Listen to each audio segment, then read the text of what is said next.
आउज़ुबिल्लाहि मिनश्शैतानिर्रजीम बिस्मिल्लाहिर्रहमानिर्रहीम अल्लाहुम्मा सल्लि अला सय्यिदिना मुहम्मदिन व आलिहि व इतरतिहि बिअदाद कुल्लि मलूमिल्लाका अस्तगफिरुल्लाह लज़ी ला इलाहा इल्ला हुवल हय्युल क़य्यूम व तूबु इलैहि या हय्यु या क़य्यूम। नाज़रीन, आज का मेरा मौज़ू है लिकोरिया।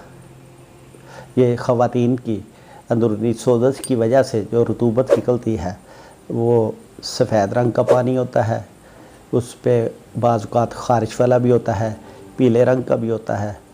तो इसकी तफ़सील मैं स्क्रीन पे ऐसे बयान नहीं करूँगा। आप नाज़रीन ख़ुद अभी स्क्रीन पे इसकी वजूहात, इसका तमाम इसका इलाज आपके सामने आ जाता है और रूहानी इलाज भी इसका बहुत अच्छा है, आपके सामने आ जाता है। इसकी दवाई और परहेज़ के इस्तेमाल की वजह से बहुत जल्द अफाका हो जाता है। यह मर्ज़ चंद हफ़्तों के इलाज से हमेशा के लिए ठीक हो जाती है। इसके लिए जो परहेज़ है वो भी अभी आपके सामने स्क्रीन पे आ जाएगा और इसकी जो अद्वियात है उनकी पोटेंसी, उनका ड्यूरेशन, हर चीज़ आपके सामने अभी आ जाती है। आप उम्मीद है कि इससे इस्तिफ़ादा करेंगे। जज़ाकल्लाह खैर, फ़ी अमानिल्लाह।